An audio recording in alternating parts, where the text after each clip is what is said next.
Selamat pagi menjelang siang Bapak dan Ibu. Semoga semua dalam keadaan sehat dan semangat selalu. Baik, perkenalkan sebelumnya saya Asri yang hari ini akan menjadi moderator pada webinar sesi pertama hari ini. Untuk webinar sesi pertama hari ini berjudul Measures for the Future. Saya sebagai konselor Bapak Ibu saat ini sudah banyak banget nih siswa, siswi, dan orang tua yang menanyakan, baiknya jurusan apa ya Miss? Saya nanti ambilnya setelah SMA. Kalau jurusan ini bagus nggak ya Miss? Kira-kira prospek kedepannya seperti apa ya Miss?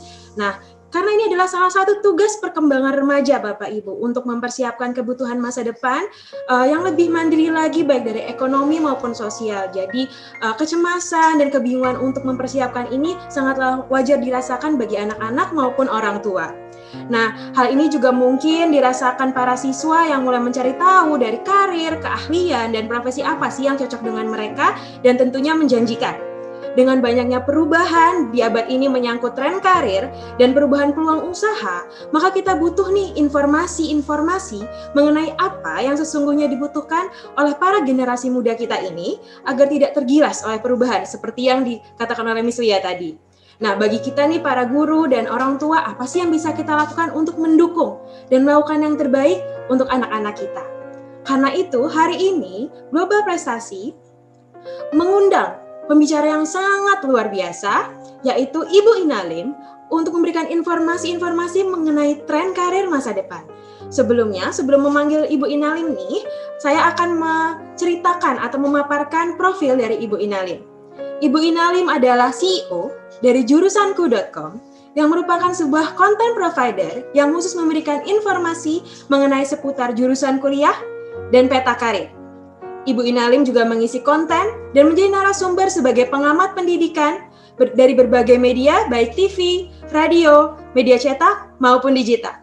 Lalu sebagai penulis, Ibu Inalim sudah menerbitkan 3 buku, yaitu 7 jurusan bergaji besar, Kreatif Memilih Jurusan, dan Measures for the Future.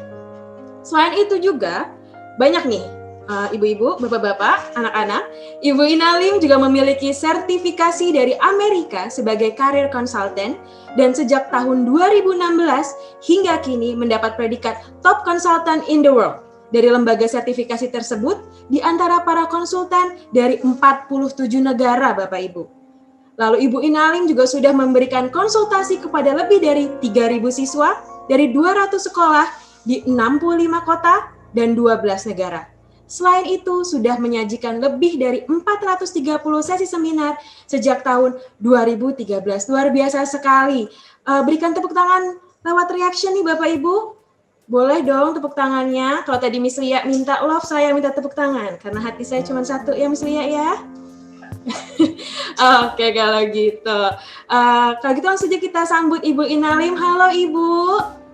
Halo Miss Asri. Ketemu lagi kita ya Bu ya. Ya, senang bisa hadir kembali di sini. Salam sehat semuanya. Baik, Ibu sehat ya Ibu ya? Puji Tuhan sehat, Miss Asri. Syukur kalau begitu. Kalau gitu pasti udah bosan juga pada ngeliat muka saya, Ibu. Jadi lebih baik langsung ke muka Ibu yang cantik luar biasa aja deh ya. Terima kasih. Mari kita mulai webinar sesi pertama kita, Measures for the Future. Kepada Ibu Ina, dipersilakan. Ya, terima kasih Miss Asri, senang sekali bisa berada di sini. Salam sehat juga, apa kabar Miss Deta? Luar biasa, saya senang sekali akhirnya webinar saya Maret berbuah action ya. Jadi kurikulum di Global Prestasi benar-benar dijalankan mengikuti trend of the future. Banyak kolaborasi untuk melahirkan inovator. Wah, luar biasa. Dan congratulations untuk Global Prestasi atas akreditasi A yang baru diraih ya. Nah, saya senang sekali di sini banyak sekali yang hadir. Itu artinya semua di sini sehat ya. Ya, untuk these days kayaknya ini penting banget deh ya. Jadi kalau kita nggak semangat hari ini kayaknya kebangetan ya. Bisa bernapas tanpa tabung oksigen itu udah sesuatu yang kita harus syukuri ya. Nah, Bapak Ibu, anak-anak semuanya, hari ini kita akan membahas mengenai jurusan ya. Sebelum saya mulai, pertama saya mau nanya para orang tua dulu nih. Tadi kan moderator sudah pada minta hati untuk melihat orang tua hadir apa enggak. Ternyata banyak ya hatinya, berarti hadir. Orang tua, ini pertanyaan untuk orang tua, siap-siap coba silakan dibuka chat chat box, siap-siap dijawab di situ ya. Saya pengen tahu jawaban orang tua. Pertanyaannya, orang tua, Bapak Ibu, seandainya nih anak-anak tahu-tahu datang ke Anda dan bilang, Bunda, Ayah, Papa, Mama, siapa aja nih panggilannya ya, aku mau ngambil jurusan biologi kelautan. Nah, pertanyaan pertama yang muncul di kepala atau komentar atau respon Bapak Ibu, silahkan ditulis di chat. Ini saya anaknya nih, saya datang nih. Pah, Mah, oh kenapa? Kenapa? Ya mau jadi apa? Kenapa? Why? Banyakan why ya. Nanti kerjanya di mana ya? Nah, oh ada yang biologi kelautan keren. Apa itu biologi kelautan? Tidak masalah. Oh silahkan nak. Ya ada Mama Domba juga ya di sini ya. Nah, oh apa yang membuat dirimu tertarik? Oh bagus itu. Apa ini? Is she going to be happy with it? Oh go ahead. Tapi anak saya pas memang mau ke situ. Oke, ada yang kebetulan tertarik ya. Kenapa pilih itu? Ya di perikanan lah kerjanya, lumayan berprospek. Oke, saya ada gambaran. Terima kasih semua partisipasinya, berarti semua memang masih semangat ya. Izinkan saya share screen terlebih dahulu. Ya, Bapak Ibu, saya konsultan karir ya. Nah, 65% anak-anak zaman now itu akan bekerja di profesi yang sekarang belum ada namanya ya. Jadi ini menurut World Economic Forum. Let me say that again. Jadi 65% anak-anak zaman now itu akan bekerja di profesi yang sekarang belum ada namanya. Jadi pertanyaan mau jadi apa sebetulnya sudah nggak relevan ya. Karena Deddy Corbuzier waktu kecil mau jadi apa nak? Ya nggak bisa dia bilang aku mau jadi podcaster karena dulu nggak ada. Ya jadi seringkali pertanyaan ini malah cenderung lebih membatasi anak terhadap pilihan karir yang ada sekarang. Padahal di masa depan you can design your own career. Kita bisa menyebut diri apa saja. Saya bisa menyebut diri saya seorang infopreneur. Dulu nggak ada. Kalaupun waktu kecil ditanya pilihannya paling kalau nggak cuma arsitek karena saya suka gambar kepikirnya arsitek gitu kan. Ya, atau dokter, insinyur, ya yang kita ketahui zaman dulu, ya. Jadi sebetulnya yang lebih tepat bukan mau jadi apanya ya, what do you want to be, bukan. Tapi what you can do with your major, what you can do with your expertise. Bisa ngapain aja sih dengan jurusan ini? Jadi at the end of the tunnel, jadi itu langsung dibuka pintunya, ternyata bisa ini, bisa itu, bisa ini, bisa itu dari jurusan ini. Nah itu yang paling penting ya, jadi mindset ini kita buka dulu supaya nanti kita membahas major. Begitu saya sebutin satu major kadang udah, mau jadi apa? Gitu ya. Nah mari kita dengarkan wawancara saya dengan Cahyo Alkantana, lulusan biologi kelautan ya. Dan inilah yang membuat saya menseriusi dunia itu, membuat film bawah laut. Kemudian pertanyaannya, apakah ini bisa menghidupi saya gitu ya? Menjamin nggak? Kalau cuma buat hobi itu nggak menjamin. Akhirnya saya mencoba menjual ke luar negeri. Jadi saya ada kantor di Bristol waktu itu, di UK di sana. Dia mensuplai film-film di seluruh Indonesia, seluruh dunia. Nah, dengan supply itu tentu kita harus serius bikinnya. Makanya background pendidikannya pun juga harus serius ya di bidangnya. Umpamanya saya ngambil tentang masalah hiu. Kalau saya tidak paham ikan hiu, lu ngomong apa? Lu ngomong tentang ikan hiu, lu nggak tahu ikan hiu gitu kan. Jadi di situ saya serius sehingga saya mengambil sampai S3 di bidang kelautan karena memang saya serius untuk bikin film. Jadi intinya saya itu studi itu hanya untuk membackup pekerjaan saya gitu. Ya. Saya serius mau bikin film, makanya saya ngambil jurusannya bukan perfilman, tapi malah biologi kelautan ya. Jadi hasil film-film di kehidupan liar di bawah laut itu dijual ya di stasiun-stasiun TV di seluruh dunia ya. Jadi satu film bisa aja 225 juta. Itu ada film Jawfish hasil rekaman Mas Cahyo Alkantana. Bisnisnya banyak sekali, ekoturism. ya, berenang bareng whale shark di Papua. Jadi bukan jurusan ini bisa jadi apa, dengan jurusan ini bisa diapain ya, bisa ditawarkan untuk apa ya, ya bisa pariwisata, bisa ini, bisa itu. Ya, jadi itu mindset yang kita harus ubah dulu. Nah, ada lebih dari 1.000 jurusan Bapak Ibu anak-anak. Jadi hari ini kita tidak akan membahas masing-masing itu bisa apa, kemana aja ya. Tapi saya akan lebih fokus membahas lebih ke how to-nya. Ya, bagaimana sih caranya memilih majors for the future ya. Tadi Miss Asri sudah mengatakan banyak orang tua yang sudah mulai galau ya, udah bingung nanya. Nah, saya konsultan karir Bapak Ibu tadi sudah diperkenalkan ya. Di dunia karir, anak-anak Bapak Ibu pada saat pertama masuk itu sekitar usia 20-30 tahun ya.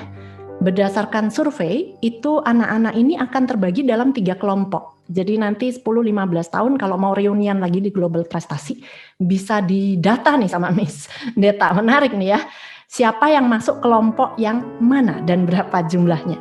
Tapi kalau berdasarkan survei yang sudah lewat, ini 3 kelompoknya. Yang pertama saya yang menyebut tipe sprinter ya. Ini pelari cepat.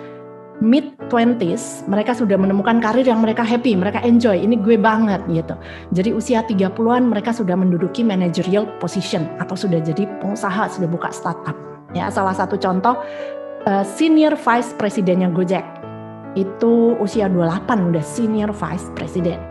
Nah, yang kedua, ini mungkin Bapak Ibu banyak yang relate, termasuk saya sendiri, banyak yang tergolong tipe pelari maraton, lari belasan kilometer, akhirnya nyampe juga. Ini mereka yang usia late 20s, hampir 30, akhirnya aku happy, karir ini gue banget. Ya, setelah kesana kemari terlebih dahulu. Tapi ada kelompok ketiga yang kayaknya tambah lama, tambah generasi ke bawah kok tambah banyak nih ya. Ini kelompok yang saya sebut JJS, jalan-jalan santai, usia 30-an masih galau mau ngapain ya, buka bisnis, burger merah hijau kuning, tetap nggak jalan, akhirnya kembali ke orang tua, minta dikuliahkan S2. Bukan karena S1 zaman sekarang nggak cukup, saya bisa ngasih contoh banyak orang sukses juga bisa, ya bahkan dari diploma juga bisa. Bukan masalah gelarnya, tapi daripada waktu reunian di Global Prestasi malu, lagi ngapain nggak ngapa-ngapain ya. Dan klien saya sudah ada beberapa yang usia 30-an kerjanya cuma main game di rumah.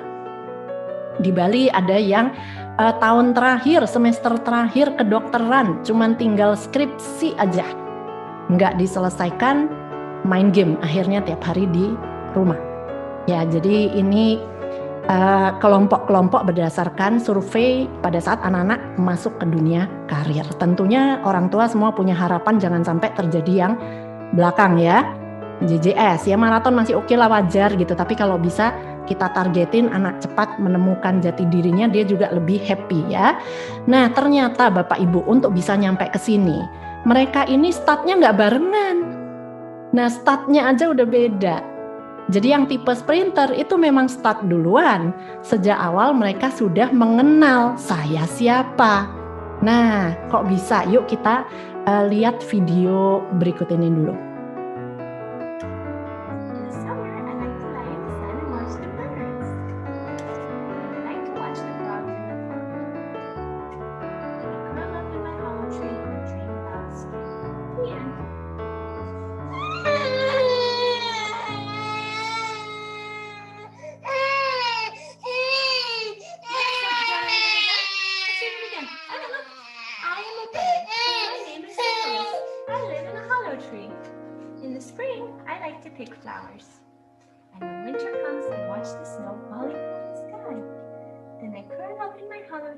And dream about spring. The end.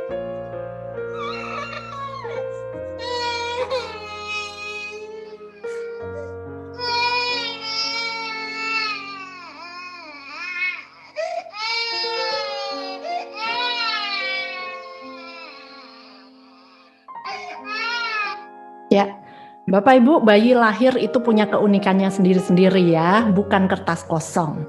Jadi berangkatnya kita dari sini nih ya, bukan nanya ke Miss Asri, aduh anak aku nggak punya minat gitu. Minat itu tergantung exposure ya. Kalau nggak pernah diving nggak bisa bilang, I love diving. Nah tapi kalau kepribadian itu dari bayi sudah bisa dilihat. Tapi Tapi kalau orang tuanya nggak ngerti, akhirnya cuman shrug her shoulder, ya lucu ya anak aku gitu doang.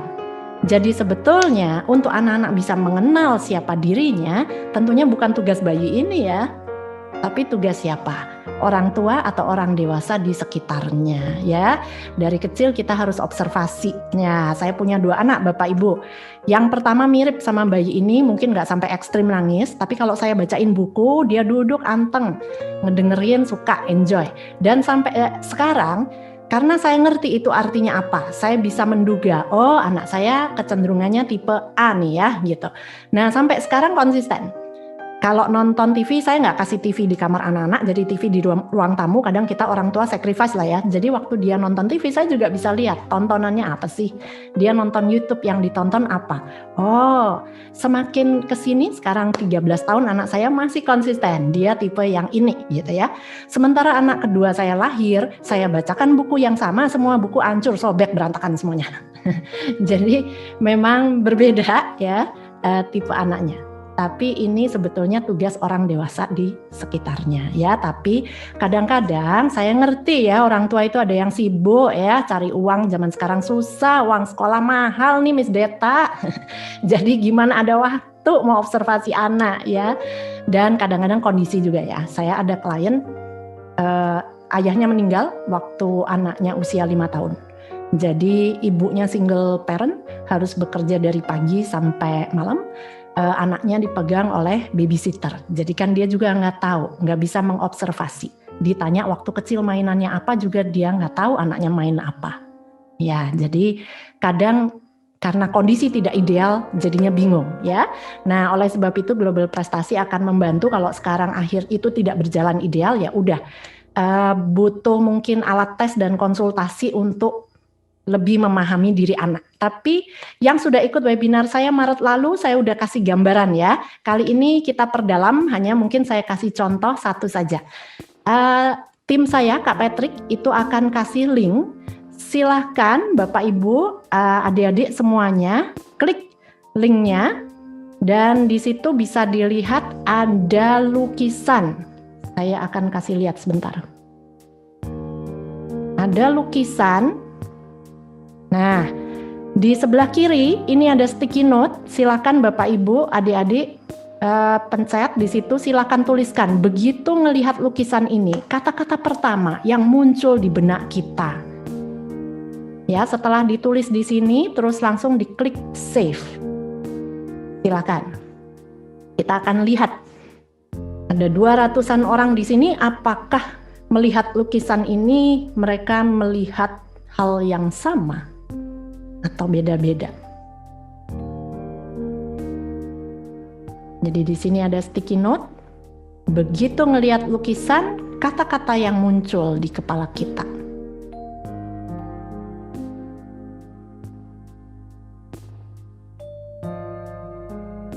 Nggak mikirin sama sekali ya. Nggak kepikir, nggak ada kata-kata, speechless. Lingkungan pasar, oke. Penjual sayur di pasar, oke. Kebahagiaan. Nah, ini saya pisahkan kiri dan kanan berdasarkan tipe kepribadiannya ya, jangan dipindah. Jadi supaya kita bisa belajar tipe kepribadiannya. Oke, mereka tertawa bahagia, ceria, perjuangan. Kakek nenek berjualan. Kebahagiaan bukan hanya tentang harta. Oke, banyak yang mirip ya. Bahagia, thankful life. Kebahagiaan di lingkungan pasar. Sederhana, enjoy with activity. Oke. Nah, kebersamaan, bahagia, sukacita. Oke, paling enggak kita sudah ada gambaran ya. Kita memandang lukisan yang sama, tapi persepsi kita yang muncul pertama di kepala kita beda-beda ya. Nah, ini yang namanya kepribadian. Sebentar saya tampilkan dulu. Bagi yang melihat faktanya, datanya, apa adanya, itu yang kita sebut tipe sensing ya. Mereka lebih melihat fakta, ini pasar, ini pedagang. Mereka melihat practical realities, real world examples, dan repetition. Jadi mereka yang biasanya kalau menggambar butuh contoh, kalau masak butuh resep, dan mereka belajar dari pengalaman yang mereka sudah alami, ya. Sementara yang intuitif, mereka lebih melihat meaning, makna, the big picture, patternnya, metafor, ini ibaratnya apa gitu ya. Mereka melihat koneksi. Nah, Bapak Ibu, dengan kita mengenal satu tipe kepribadian ini aja, itu kebingungan kita memilih jurusan dan karir sudah lumayan berkurang. Kedua orang ini sama-sama pinter, cuman beda ya. Yang satu pinter mikir, yang satu pinter kerja. Di bidang apa industrinya bisa sama?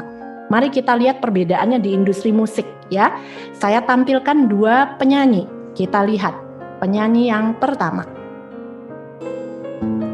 Ku terima suratmu, telah ku baca dan aku mengerti betapa merindunya dirimu akan hadirnya diriku di dalam hari-harimu bersama lagi. Ya, Felix Irwan itu di YouTube channelnya banyak sekali video musiknya dan viewernya jutaan ya. Jadi bisa sukses juga. Tapi dia nggak punya lagu sendiri, nggak punya aransemen sendiri, dia nggak kompos lagu sendiri. Dia mengcover lagu-lagu orang lain dan hampir persis aslinya, tidak ada yang diubah ya. Nah, saya belum pernah ngetes Felix Irwan ya, tapi ini saya hanya pakai contoh aja. Salah satu ciri-ciri anak sensing biasanya seperti ini. Kalau les piano ya dia ikutin aja not balok yang ada ya. Nah, padahal kalau kita bandingkan dengan Eka Gustiwarna ya dari With Genius, kita lihat. Saya meminta teman-teman dari seluruh daerah di Indonesia untuk mengirimkan kalimat di rumah aja menggunakan bahasa daerah mereka masing-masing. Dan ini adalah hasil kompilasinya. Di rumah aja, di rumah aja, di rumah aja, di rumah aja, di rumah aja, jangan kemana-mana, di rumah aja. Oh apa tuh, oh apa tuh, oh apa tuh, di rumah saya, makan dia motor, tunggu pulang batu, biar rumah saya, di rumah aja, ini mau bangun, melahirkan tunggal, riba dua, untuk bangun ini lahir, jiwa berbola, riba lampu, di satu kali.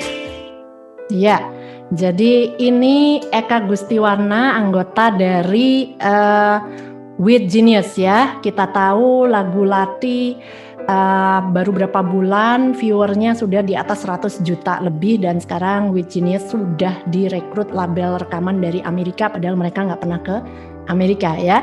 Jadi sama-sama bisa sukses ya, anak sensing dan anak intuitif, dan bisa bergerak di industri yang sama. Tapi mereka perannya sebetulnya berbeda waktu memilih peminatan jurusan musik. Jadinya kalau yang intuitif, kalau memilih jurusan music composing akan lebih menambah jam terbang mereka ya, lebih mendalam dilatih compose. Sementara yang sensing, performing art mungkin mereka nyaman ya. Nah, di dunia bangunan, Saya meminta teman-teman di dunia bangunan mungkin yang tipe intuition itu untuk jurusan arsitek dia oke-oke aja karena itu abstrak, mengandalkan imajinasi ya. Sedangkan yang sensing sebetulnya mereka kontraktornya, jadi jurusannya tidak harus arsitek kalau berkaitan dan punya minat ke bangunan. Ada jurusan construction engineering management di Indonesia juga ada ya, Podomoro University juga punya. Nah, yang terjadi kalau cross bukan nggak bisa, tapi mereka harus dipaksa keluar dari zona nyaman. Tapi kalau mereka di zona nyaman, ada tipe sensing, lulusan arsitek baru datang counseling ke saya, karena dia kerjanya sekarang drafter dan ngelihat karirnya kok nggak kemana-mana. Jadi arsiteknya yang bikin konsepnya, dia cuman yang menggambar, yang pakai penggaris tuh, ya itu drafternya. Nah, jadi tahapan pertama Bapak Ibu bagaimana memilih jurusan, yang pertama kenali diri anaknya dulu, tapi anak nggak bisa mengenal diri sendiri kalau tidak dibantu ya. Jadi di sini peran sekolah, orang tua harus berkolaborasi untuk observasi anaknya Ya, perlu bantuan anaknya. Dan usia 12 sampai 18 tahun kalau di psychosocial development proses ini anak-anak lagi tahapan mencari jati diri. Kalau lingkungan sosial tidak mendukung, ya, ini yang terjadi ke depan mereka akan role confusion. Mereka akan bingung terhadap perannya di masyarakat, di dunia kerja maupun dalam perkawinan. Jadi usia ini penting banget, jangan terlewat, ya. Perlu dukungan sosial. Banyak orang tua yang memaksa anak ke jurusan tertentu, ya kita semua tahu itu nggak bagus. Tapi yang sebaliknya di spektrum yang terlalu membebaskan anak sebetulnya juga kurang bijaksana, ya. Jadi banyak orang tua yang merasa bangga, oh aku membebaskan kok anak aku terserah. Karena sebetulnya usia ini mereka juga butuh bimbingan, ya. Kalau terlalu dibebaskan, orang tua nggak ngurusin, terserah suka-suka, kurang bijaksana. Mereka butuh guidance sebetulnya, ya. Nah, jadi pertama mencari jati diri, butuh bantuan sekolah dan orang tua. Yang kedua, kita main tebak profesi. Ya, Bapak Ibu, anak-anak, sekarang juga anak-anak boleh ngisi ya di chat. Saya kasih gambar foto seseorang, silahkan ditebak. Dari fotonya doang, kira-kira kerjanya apa ya? Ya, kita tebak profesi. Saya matikan dulu karena saya perlu lihat chatnya ya. Oh, nggak muncul. Oh, ada ya, ada yang bisa lihat tuh. Oh, travel blogger, traveler, jurnalis, writer, entrepreneur, crafter, pedagang kaki lima, perajin, toko online, jurnalis tadi udah ya. Ya kurang lebih mirip-mirip ya. Jadi wawasan tentang karir agak sedikit nih ya. Ada lebih dari 1000 jurusan loh ya. Interior designer, guru ngaji, guru bimbel, crafter lagi ya, mirip-mirip ya. Penjual souvenir, psikolog. Nah, kembali ke tadi namanya Mbak Amel. Mbak Amel ini adalah seorang drilling engineer, tukang ngebor. Nah ini yang namanya gender bias. Ya, di masyarakat kita itu ada jurusan yang dianggap feminin, ada jurusan yang dianggap maskulin. Nah, jadi jurusan teknik itu jarang yang otomatis diincar, diminati oleh anak-anak. Belum tentu mereka nggak cocok, hanya karena ada gender bias di masyarakat kita. Ya, apalagi jurusan perminyakan, di situ ada peminatan drilling, ngebor. Masa anak saya mau jadi tukang ngebor lah, lagi mau jadi apa? Ya, padahal yang namanya jurusan engineering itu bukan jadi teknisi tukang ngebor. Ya, tapi mereka itu ngedesain, merancang, merencanakan untuk bisa ngebor minyak di daerah ini, butuh proyeknya butuh berapa lama, biayanya berapa, kita perlu karyawan itu berapa orang, gaji berapa, selesai kapan. Nah, itu tugas engineer. Jadi kerjanya juga bisa di kantor ya.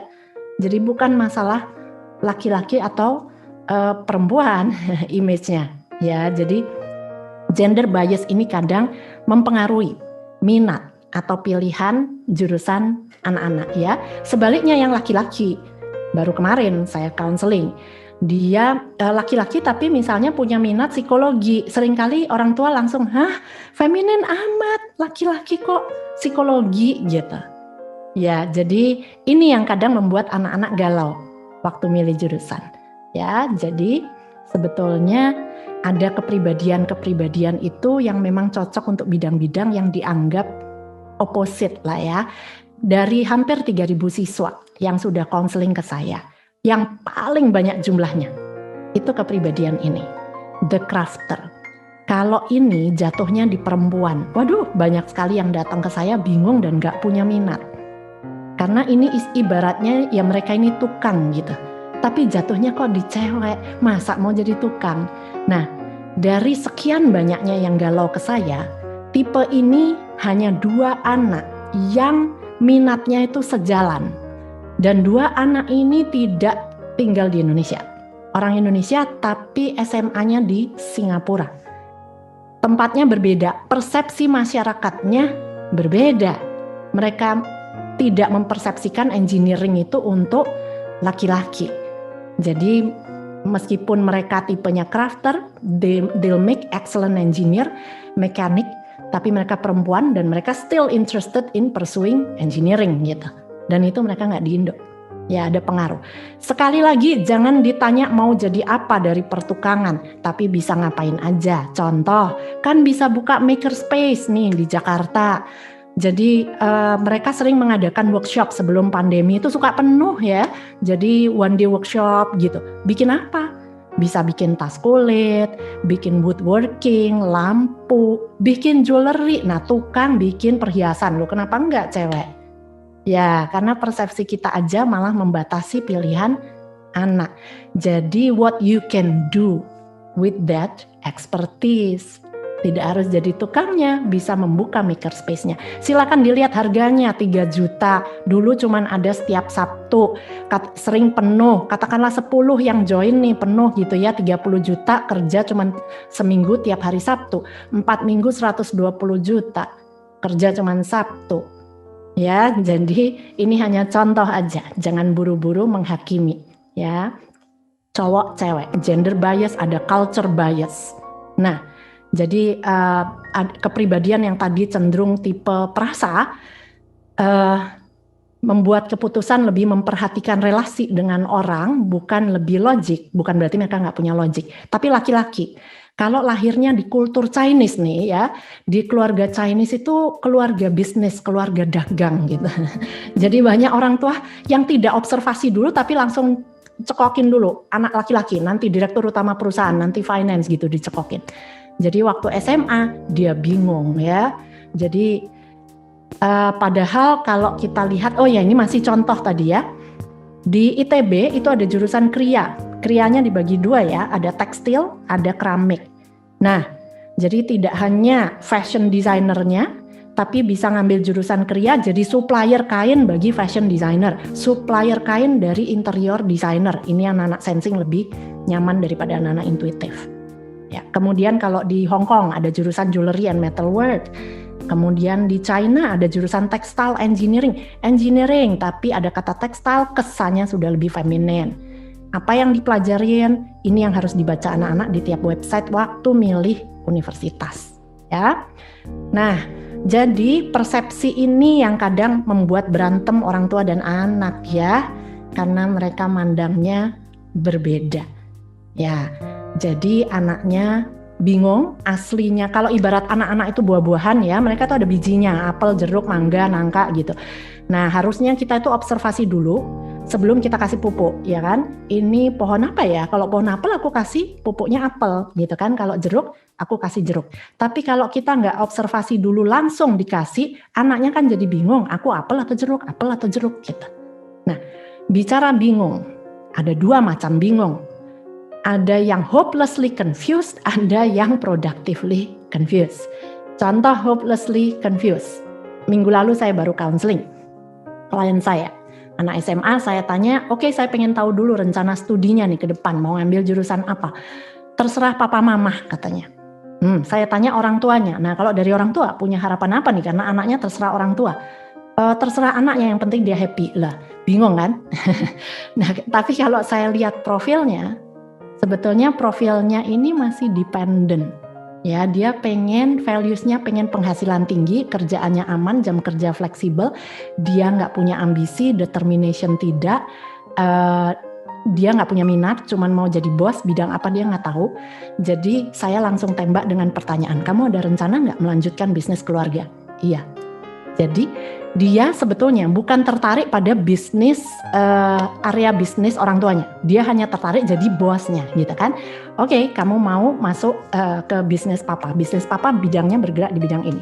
Jurusan untuk bisa ke sini, pilihannya ini. Mata kuliahnya saya kasih lihat, ini. Setiap saya kasih pilihan, anaknya begini. Nggak mau. Nggak mau. Semuanya nggak mau. Berarti kan bukan terserah ya. Jadi ini yang sebetulnya hopelessly confused.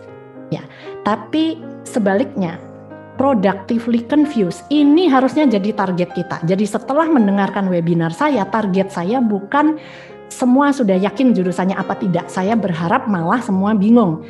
Karena bingung itu sebetulnya salah satu tanda anak mau belajar, tapi bingung yang produktif. Setelah dia bingung berarti aku harus research, aku harus cari tahu. Jadi ada anak yang saya kasih tahu gimana? Orang tuanya nanya, gimana, tertarik nggak? Ya aku baca dulu kan aku belum baca. Nah bagus. berarti itu productively confused. Ya, kita bedakan.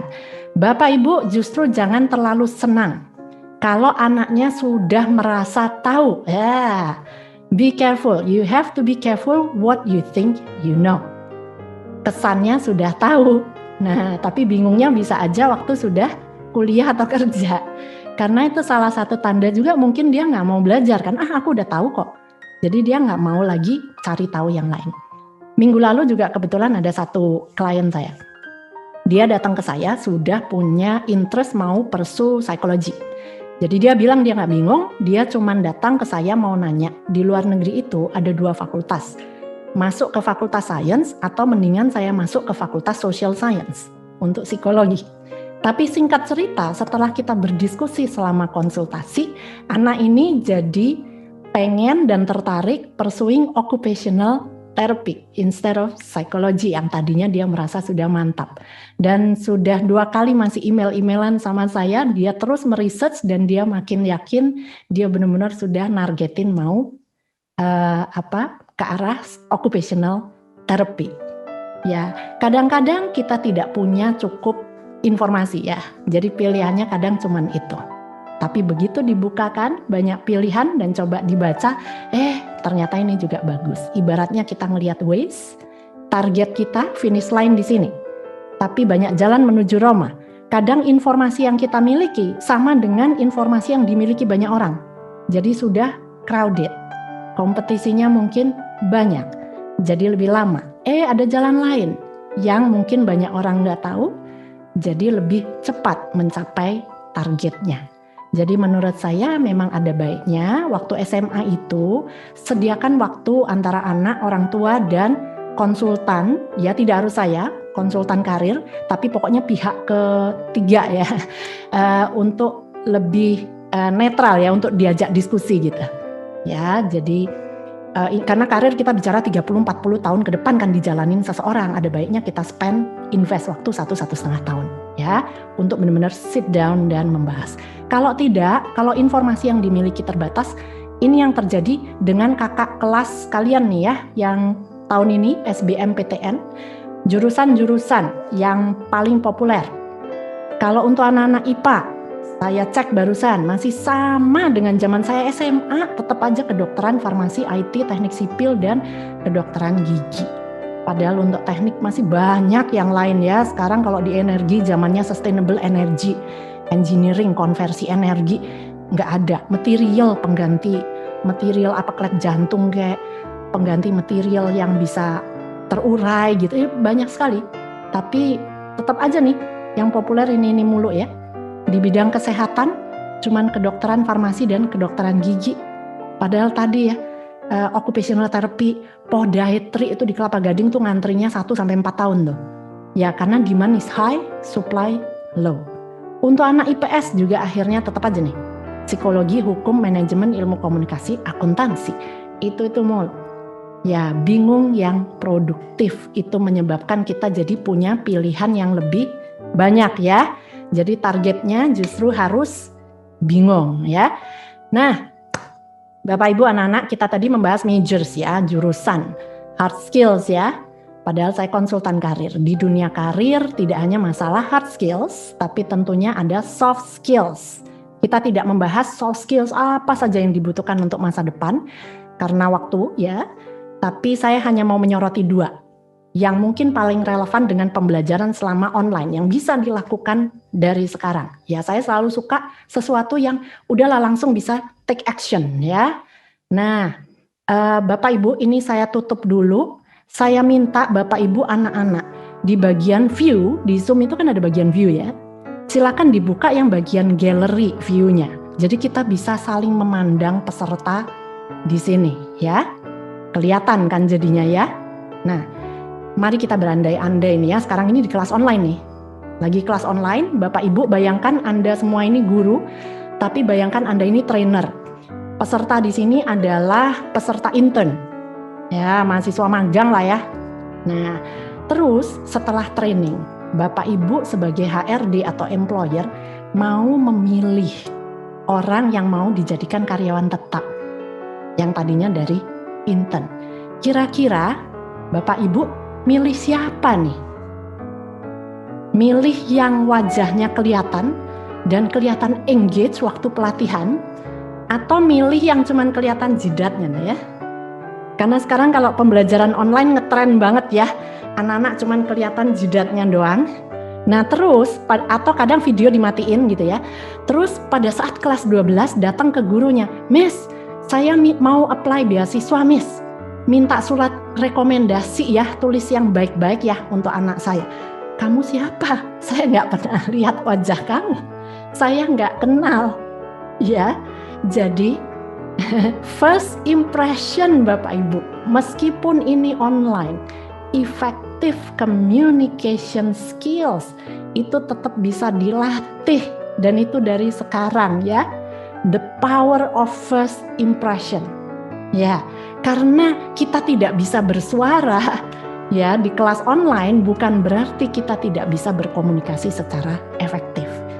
Mereka yang kelihatan engage, dan itu dibiasakan ya, bukan tiba-tiba selama kelas online, selama nanti kuliah, selama nanti internship aku nggak usah kasih lihat wajah, tapi begitu aku wawancara tahu-tahu aku menjadi orang yang sangat entusiastik, halo selamat pagi apa kabar, ya nggak bisa begitu ya.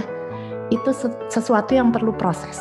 Nah tadi saya katakan Bapak Ibu anak-anak, saya ini sudah counseling hampir 3.000 keluarga. Saya manusia, counseling habis pagi, siang, sore, malam. By the end of the day, yang anak itu tadi yang mana ya? Saya tuh lupa gitu. Nggak saya ingat semuanya. Tapi ada beberapa anak yang nancep, yang saya ingat. Ya itu mereka punya memang effective communication skills yang luar biasa. Saya kasih satu contoh ya.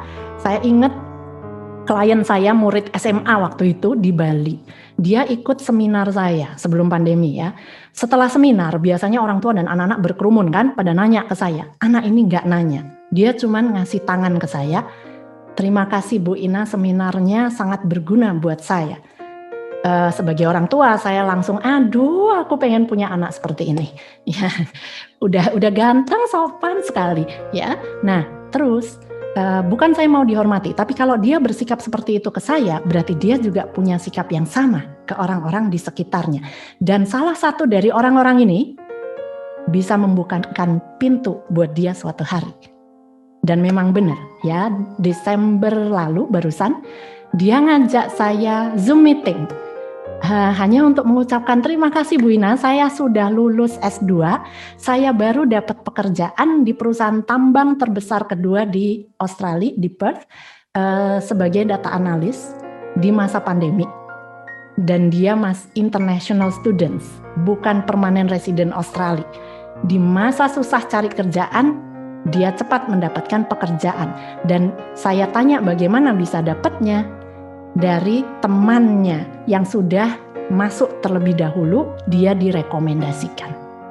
Nah, jadi anak-anak waktu belajar online, kalau kita membuka kamera kita, kalau kita engage, itu secara alami Bapak Ibu guru tanpa diminta, itu juga sudah mengenal kalian dan rela memberikan surat rekomendasi dan reference ya.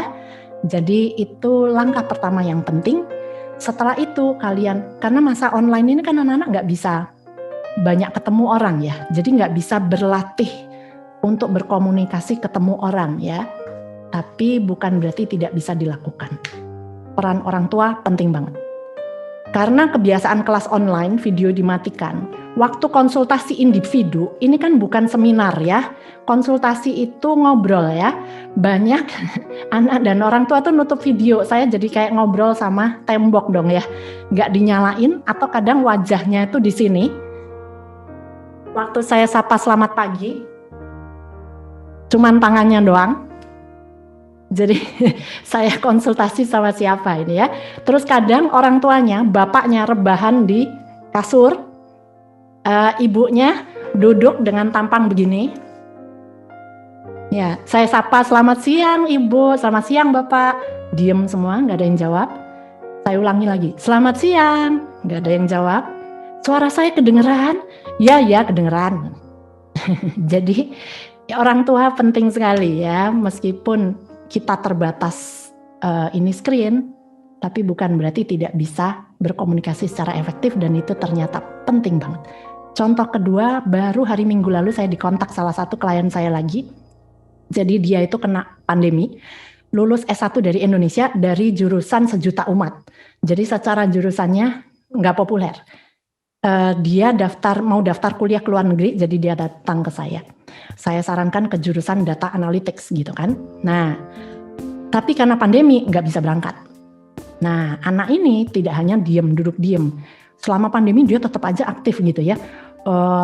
Dia mikirin kebun binatang. Itu nggak ada yang nggak terima turis, jadi nggak dapat uang untuk ngasih makan hewan. Jadi dia ngumpulin dana supaya bisa beli makanan harimau. Sampai diliput oleh media. Tetap bisa ngumpulin portfolio ya selama pandemi. Nah terus dia sudah akhirnya karena nggak bisa berangkat S2, saya sarankan kenapa nggak coba aja cari internship dulu di Indonesia. Nah dia udah nyoba, kirim 40 lamaran pekerjaan. Nggak ada panggilan satupun, dipanggil aja enggak Bu katanya. Ya karena jurusannya tadi juga sejuta umat gitu. Jadi nggak kelihatan. Nah dia datang ke saya tidak minta rekomendasi, tapi saya yang menawarkan. Tapi ini bukan kerjaan saya, jadi jangan datang ke saya minta direkomendasikan, dicarikan kerjaan. Tapi karena saya melihat anak ini very high potential, komunikasinya buset bagus banget anak ini. Dan saya bilang saya rekomendasiin, saya kenalin kamu ke satu perusahaan data. Jadi karena kamu nggak bisa ngambil master, kamu belajar internship di perusahaan data. Jangan minta gaji. Saya bilang, oh iya Bu Ina. Habis itu dipanggil, diterima untuk internship. Setelah 2 bulan dia ditawarin kerja full time. Sekarang dia sudah bekerja 7 bulan dan dia kontak saya hari Minggu barusan. Ownernya lagi mempersiapkan divisi baru, perusahaan baru, dan dia diarahkan mau disuruh jadi direktur di divisi baru ini. Baru bekerja 7 bulan. Dan saya tahu anak ini luar biasa juga. Effective communication skills-nya dia selalu sangat engage ke orang. Ya, jadi ini very powerful Bapak Ibu. Yang kedua, yang terakhir, mari kita belajar dari kegagalan orang tua di generasi milenial. Anak-anak sekarang bukan generasi milenial ya, generasi Z ya. Tapi yuk kita belajar karena banyak sekali buku-buku ya Bapak Ibu. Not everyone gets a trophy. Buku internasional Indonesia semua membahas bagaimana generasi milenial sangat soft. Ya, yuk kita dengarkan video berikut. The generation that we call the millennials, too many of them grew up subject to, not my words, failed parenting strategies, where, for example, they were told that they were special all the time. They were told that they could have anything they want in life, just because they want it. Some of them got into honors classes, not because they deserved it, but because their parents complained. And some of them got A's, not because they earned them, but because the teachers didn't want to deal with the parents. Some kids got participation medals. They got a medal for coming in last, right? Which the science we know is pretty clear, which is it devalues the medal and the reward for those who actually work hard. And that actually makes the person who comes in last feel embarrassed because they know they didn't deserve it. So it actually makes them feel worse, right? So you take this group of people and they graduate school and they get a job and they're thrust into the real world. And in an instant, they find out they're not special. Their moms can't get them a promotion. That you get nothing for coming in last. And by the way, you can't just have it because you want it. And in an instant, their entire self-image is shattered. And so you have an entire generation that's growing up with lower self-esteem than previous generations. Ya, mudah-mudahan di sini semua ngerti ya bahasa Inggrisnya. Tapi intinya sebetulnya salah satu yang membuat kenapa generasi milenial dianggap tidak sukses di karir, di dunia karir. Salah satunya karena wrong parenting strategy. Parenting strategi yang salah. Bahwa ini posisi antara sekolah dan orang tua. Saya pengen menyoroti di situ karena berubah dari zaman saya sekolah dengan zaman anak-anak belakangan. Nah ini yang saya sebut customer mentality. Jadi sekolah sekarang makin tersegmentasi. Jadi kita seringkali menganggap sebagai orang tua dan siswa. Karena saya bayar, saya adalah customer. Salah satu murid saya di Surabaya dihukum waktu itu untuk bersihin kaca jendela. Orang tuanya datang ke gurunya. Gaji kamu tuh saya yang bayar. Nggak ada duit ya untuk bayarin tukang bersih-bersih kaca jendela ya. Gitu. Nah, karena saya customer, kenapa anak saya dihukum? Padahal di Jepang bersihin kelas juga anak-anak sendiri ya. Bapak Ibu masih ingat waktu kita kecil ada istilahnya piket kan? Kita bergilir membersihkan kelas. Itu semua sudah hilang. Ya, ini yang pelan-pelan menyebabkan juga anak-anak akhirnya merasa sebagai customer. Tadi Simon Sinek mengatakan bahwa bahkan datang terlambat pun mereka bisa mendapatkan reward. Mereka bisa dapat honors karena orang tuanya komplain. Ya, jadi padahal pada saat mereka dimasukkan ke dunia karir, mereka akan mendapatkan evaluasi yang sesungguhnya. Orang tua tidak bisa datang ke klien. Kerjaan anak saya sudah bagus, jadi kamu harus bayar, nggak bisa. Ya, jadi saya ada kasus satu murid kerja part time di luar negeri, dia kerja baru 2 hari dia quit, berhenti. Maminya bilang, loh kenapa kamu berhenti? Aku kerjanya udah bagus, kliennya ini komplain. Nah, tapi kan itu buat kamu latihan ya, kamu lanjutin kerjanya. Mami nggak tahu ya, itu saya harus naik bis ya, susah-susah ya. Jadi mereka akhirnya gampang quit pada saat masuk di dunia kerja. Mereka bukan lagi customer. Jadi Bapak Ibu, yuk kita ubah mindset. Ini tahun ajaran baru bahwa kita datang ke sekolah, bahwa sekolah guru itu bukan pelayan yang harus melayani para murid ya, tapi dibalik bahwa Bapak Ibu guru itu adalah klien, Bapak Ibu guru itu adalah pimpinan, manajer, direktur perusahaan, dan anak-anak kalian adalah boleh aja pengusahanya, ya kan? Boleh aja karyawan. Tapi pada saat Bapak Ibu guru memberikan tugas, itu adalah project. Kalau kita terlambat submit tugas, klien kita bisa lari ke kompetitor, teman-teman kita yang bisnisnya sama nih.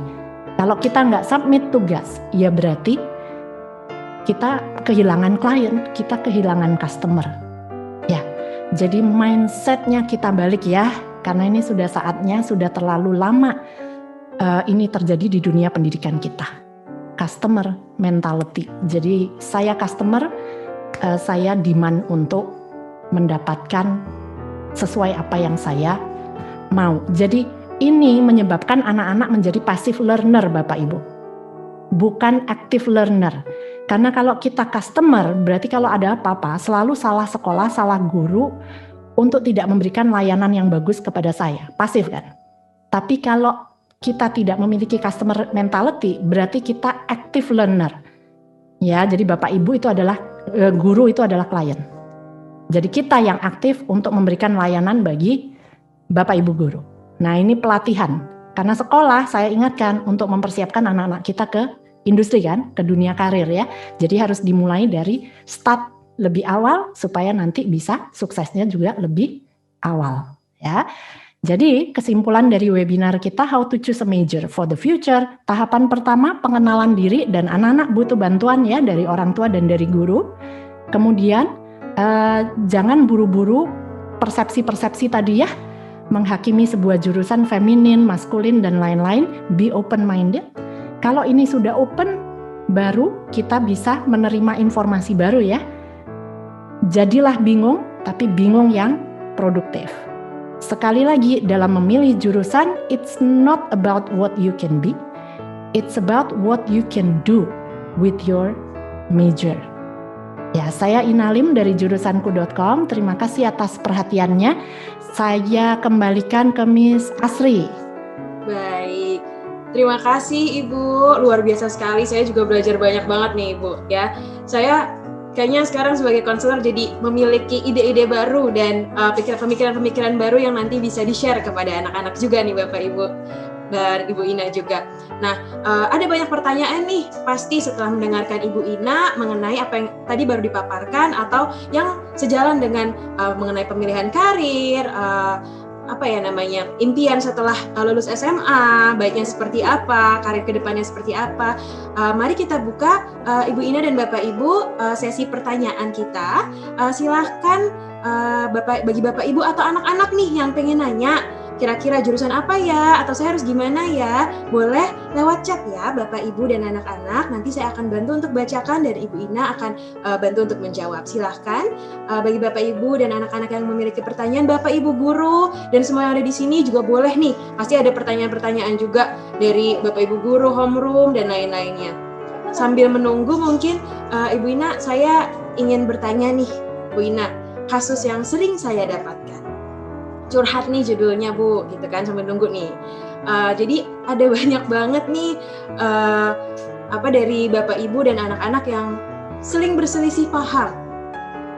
Aduh, Miss, saya tuh nggak bisa banget ngomong ke ibu saya tuh pengen ini, saya pengen masuk perhotelan misalnya. Tapi ibu saya ngomongnya, kamu jadi apa? Mau jadi room service, cleaning service, gitu-gitu. Saya nggak tahu cara ngejelasinnya seperti apa, Miss, gitu. Yang ada saya dimarahin balik, udahlah saya ikutin aja apa yang mama sama papa mau, misalnya gitu. Kalau ada kejadian seperti itu, baiknya seperti apa ya nih Bu Ina, buat anak-anak juga untuk belajar menyampaikan, dan orang tua juga untuk belajar open-minded juga dengan jurusan-jurusan yang ada saat ini. Terima kasih, Ibu. Ya, oke. Mungkin saya tampilkan dulu di sini.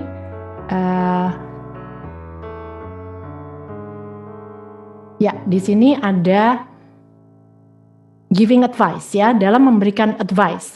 Seringkali kita lupa bahwa kepribadian orang yang ngasih advice dengan kepribadian yang dikasih advice belum tentu sama. Values orang yang ngasih advice dengan yang dikasih advice belum tentu sama. Informasi yang dimiliki orang tua dan yang dimiliki anak bisa jadi berbeda. Nah, ini yang seringkali problem yang membuat bergesekan. Jadi tahapan pertama kita harus cari tahu dulu perbedaannya ada di mana. Kalau perbedaannya ada di informasi, gampang, tinggal disamakan informasinya ya. Jadi ada murid saya pengen ngambil finance, mamahnya bilang, kalau cuma mau finance aja ngapain sih sampai kuliah susah-susah ke luar negeri mahal-mahal, belajar sama mami aja bisa. Sebentar Bu, maksud Ibu finance itu kasir? Ya iya, apalagi cuma ngitung duit gitu. Jadi informasinya aja yang berbeda.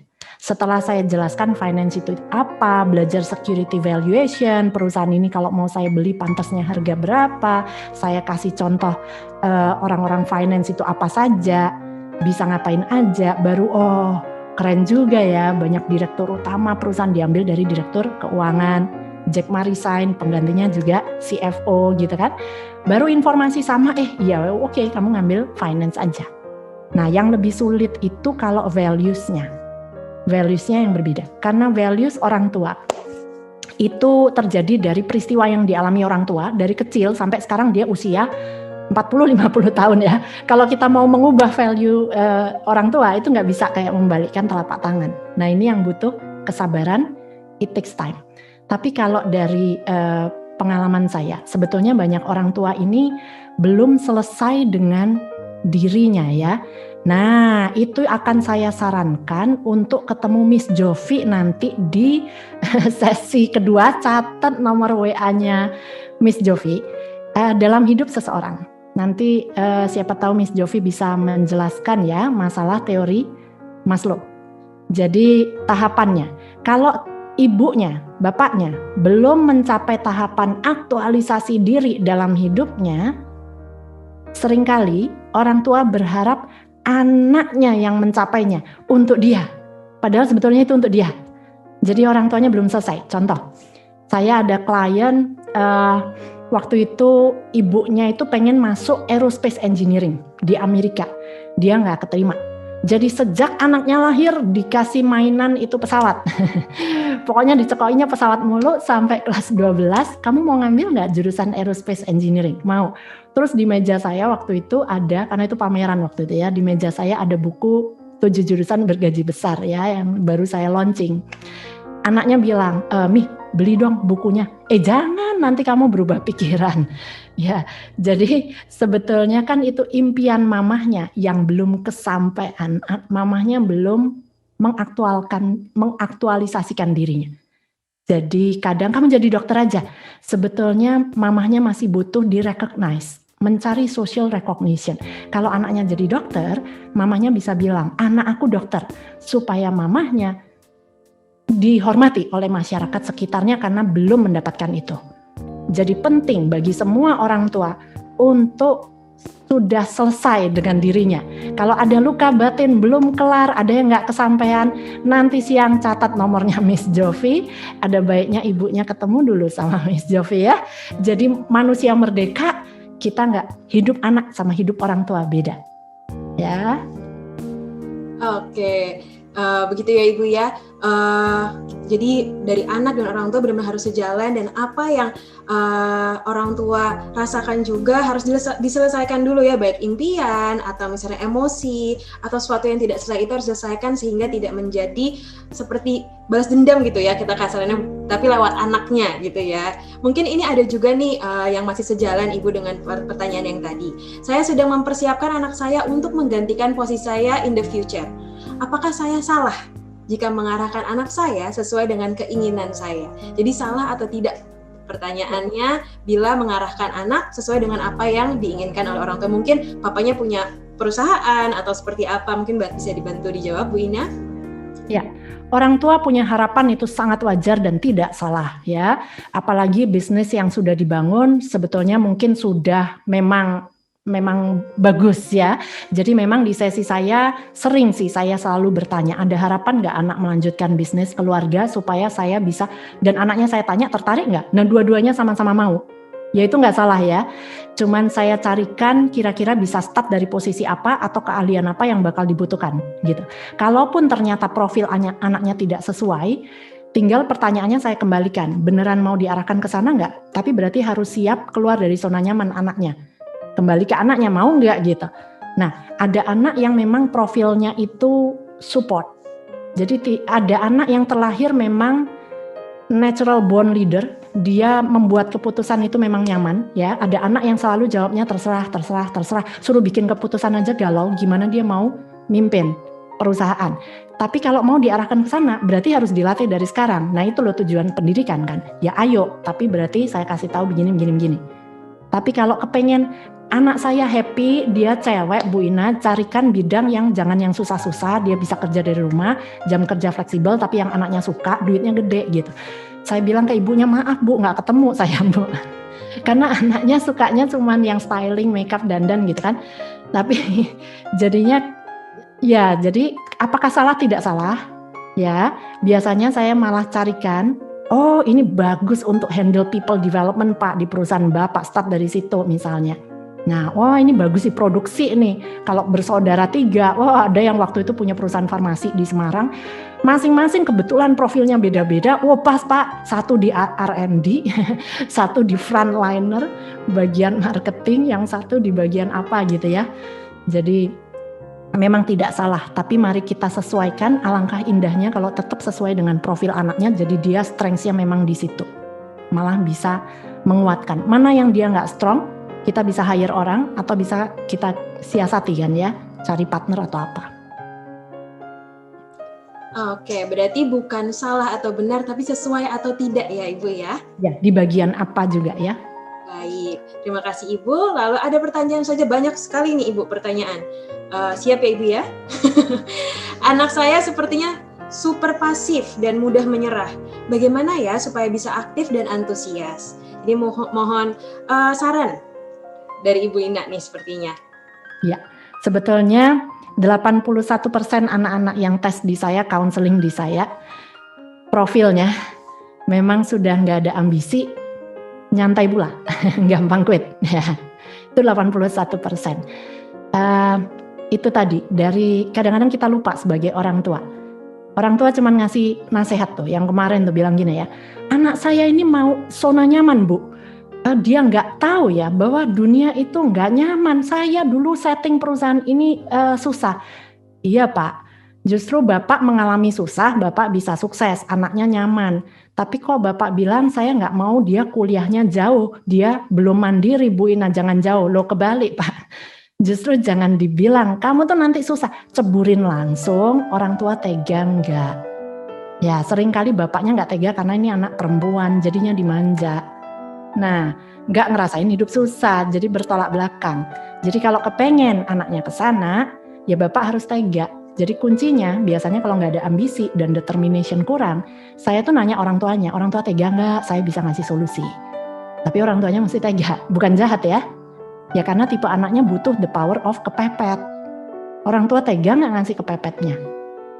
Ya, jadi nggak bisa. Aku pengen anak saya tough, tapi ini duit 10 juta ya tiap bulan. Kamu minta game apa? Ini saya belikan. Tapi kamu harus tough, hidup itu susah.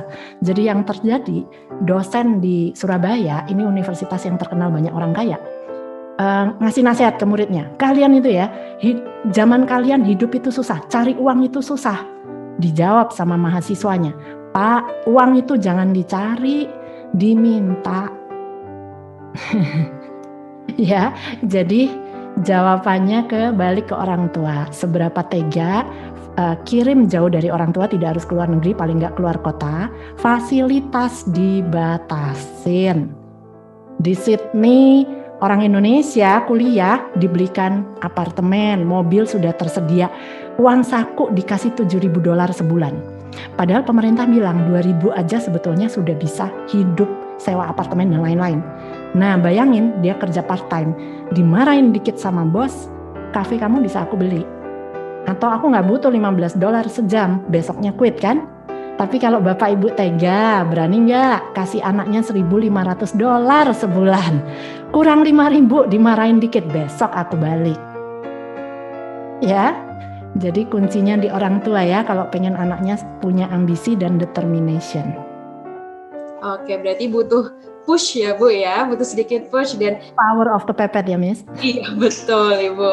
Oke, selanjutnya nih Ibu, kapan batas waktu untuk mendapatkan minat jurusan yang tepat? Mungkin untuk mencari atau mendapatkan gambaran minatnya yang sesuai dengan anaknya, apakah bagusnya di kelas 11 atau di kelas 12 Ibu, untuk dari saran dari Ibu sendiri?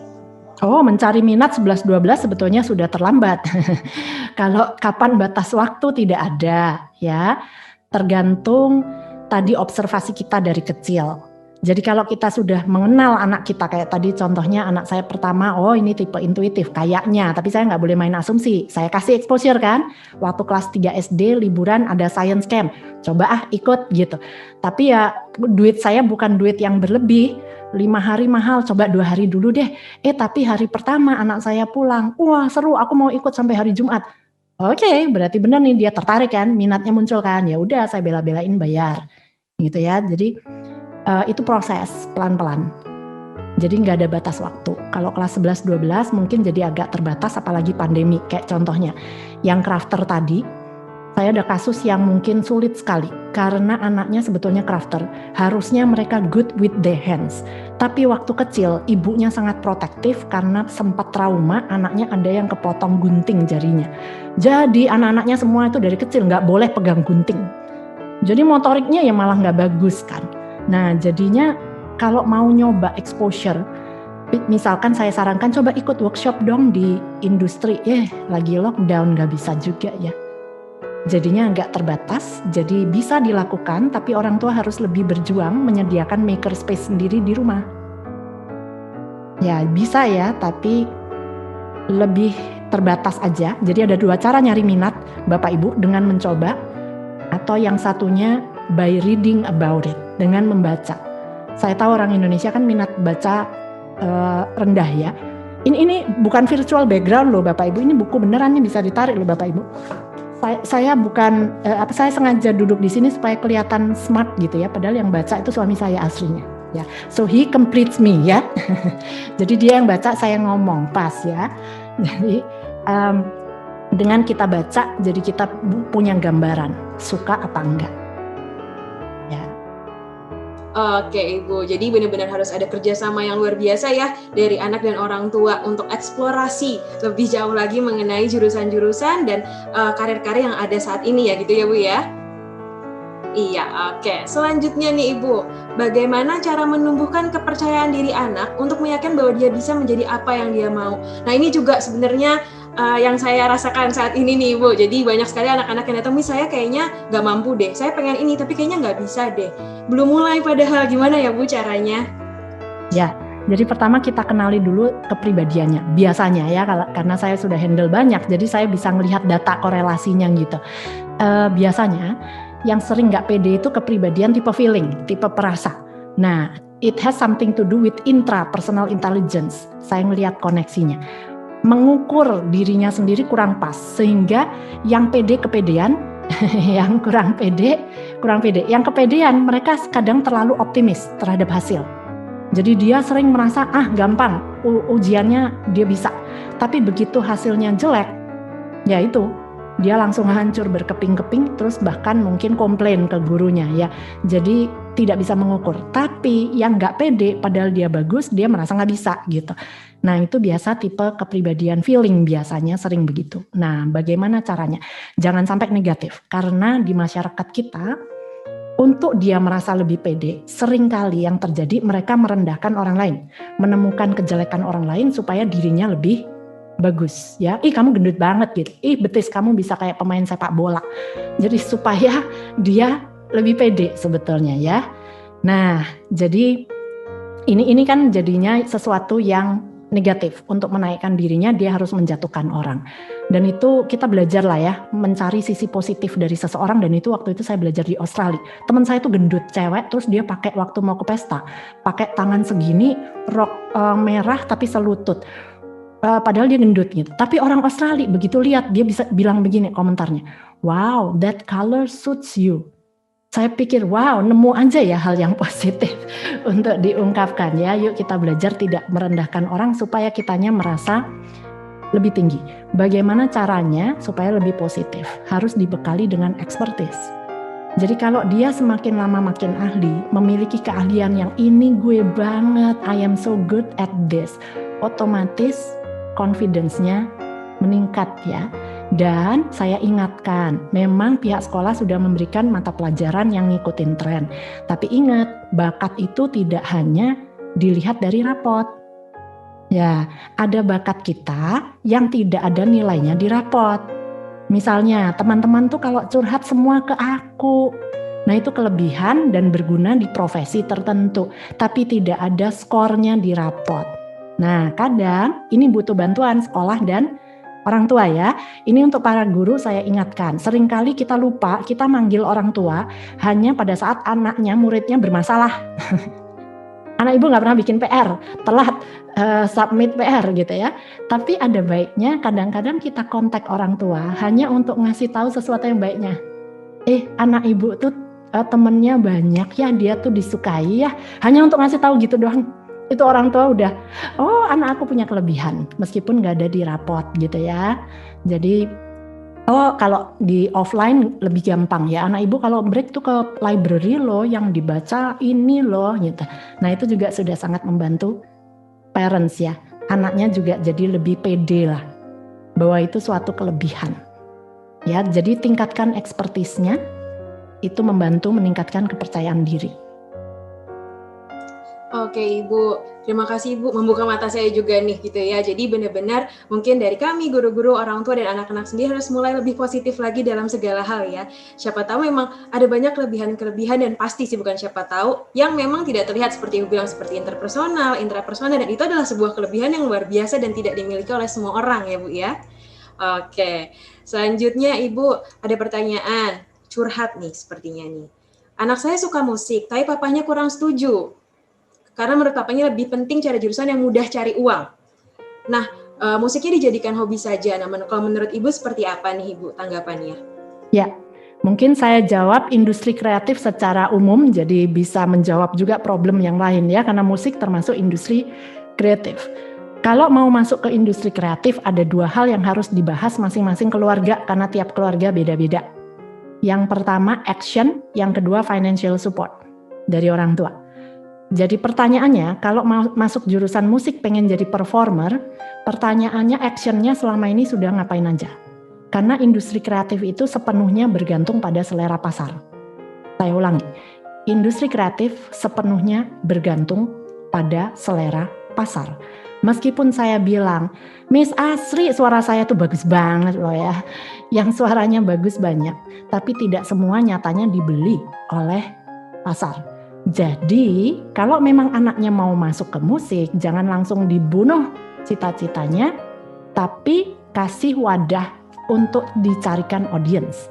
Zaman sekarang gampang kan, ada YouTube. Ada anak-anak yang memang cuman bilang doang, aku pengen jadi YouTuber. Saya tanya, udah punya YouTube channel belum? Belum. Nah, itu bukan sesuatu hal yang setelah kita kuliah baru bisa jadi YouTuber. Dari sekarang actionnya mana? Ya. Pengen jadi musisi, ada tuh, pengen jadi K-pop, jadi pengen kuliah ke Korea, ini murid saya di Malang, pengen ke Korea, pengen kayak K-pop singer. Oh kamu biasa ini ya, ikut lomba-lomba nyanyi? Enggak. Lah terus nyanyinya ikut di mana? Paduan suara doang di sekolah. Paduan suaranya sering ikut lomba? Enggak juga. Nah, jadi actionnya kurang, baru kepengen aja. Tapi dikasih aja support. Ya, dikasih kursus, kemudian kita minta evaluasi juga dari gurunya, dan evaluasinya mohon yang sesungguhnya ya. Bukan sekedar tadi dikasih reward terus tapi nggak sesungguhnya pada saat ketemu nanti Simon Cowell itu ya nih America's Got Talent langsung pecah berkeping-keping. Nah, tapi evaluasi yang sebenarnya. Nah, terus kalau sudah diwadahi dengan YouTube channel, Bapak Ibu sebagai orang tua jangan mencarikan likes untuk anaknya. Jadi ini kita lagi mau market research. Ya, jadi untuk test the water, bukan untuk memberi dukungan. Ini lagi market research, karena nanti sepenuhnya kan tergantung selera pasar. Ya kayak With Genius kan bukan orang tua yang nyarikan likes, tapi ya otomatis 100 juta viewer tahu-tahu dalam berapa bulan ya. Jadi diwadain aja. Ya, jadi kalau tertarik musik. Tapi yang kedua, financial support.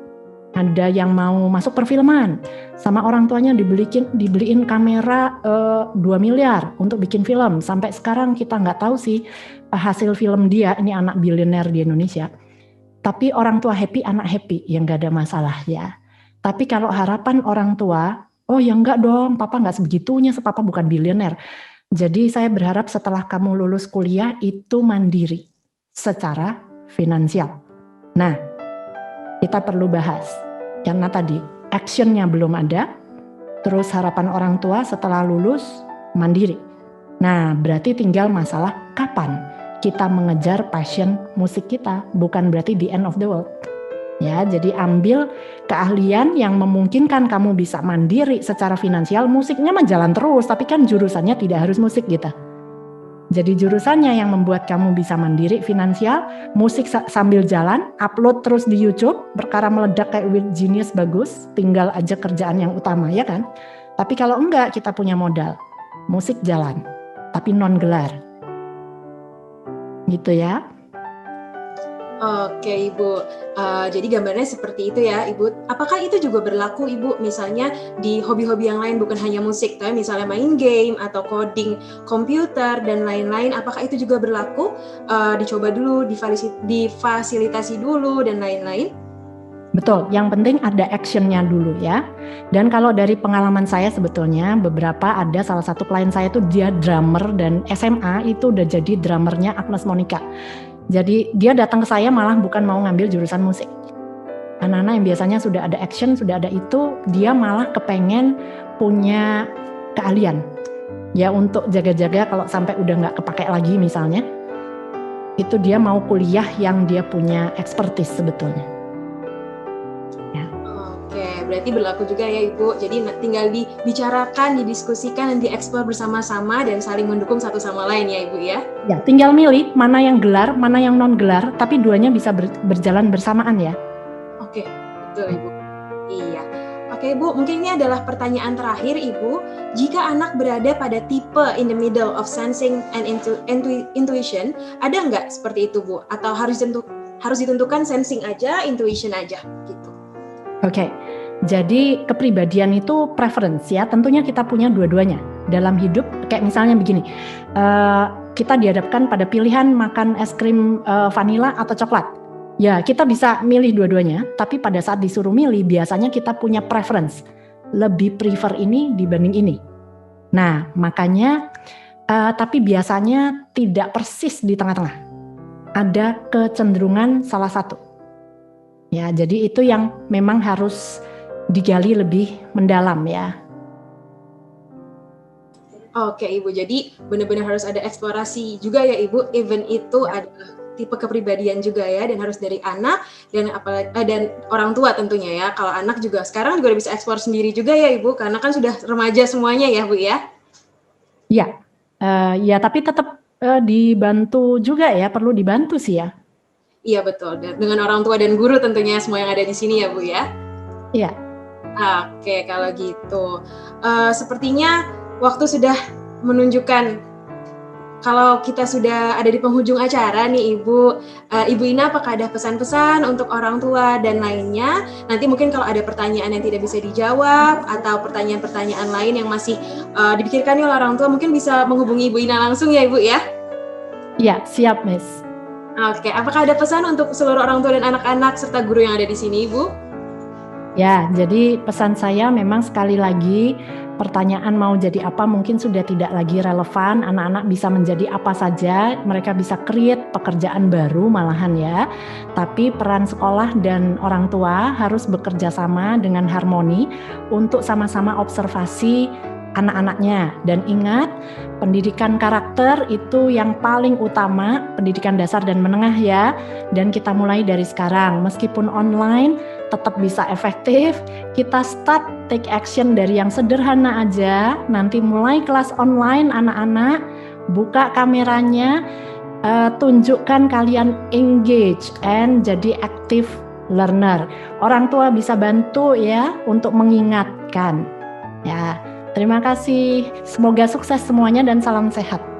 Baik, terima kasih Ibu Ina atas informasi dan pesan-pesannya. Ingat ya anak-anak, on cam. Aku juga kontak. Karena kan kangen juga ya Bu Ina ya, karena ngelihat anak-anak tuh sumber semangat dari kami juga gitu. Sedih kalau ngomong sama gelap-gelap dan namanya aja gitu sebenarnya.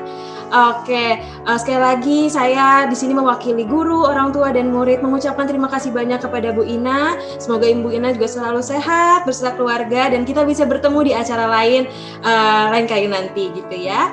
Baik, terima kasih juga untuk Bapak Ibu atas pertanyaan, atas atensinya pada webinar sesi pertama ini. Ibu, Bapak, nanti mungkin kita habis ini ada istirahat, tapi jangan pergi dulu seperti yang tadi Ibu Ina bilang. Ada banyak yang nyambung nih sama webinar yang kedua, sesi kedua dengan Ibu Jovita. Pasti informasi-informasi tambahan tersebut akan bermanfaat untuk kita semua. Gitu. Jadi sebelum saya menutup webinar sesi pertama ini, saya ada sedikit quotes, satu quotes sih bukan sedikit Ibu, adalah education is a share commitment between dedicated teachers, motivated students, and enthusiastic parents. Jadi kita semua harus saling bekerja sama, baik saya sebagai guru dan guru-guru lain yang ada di sini, para orang tua dan anak-anak untuk menjadikan anak-anak menjadi bright future untuk Indonesia dan dunia tentunya. Gitu. Terima kasih Bapak Ibu atas atensinya, terima kasih Bu Ina. Saya pamit undur diri dulu, sampai ketemu di webinar-webinar lainnya.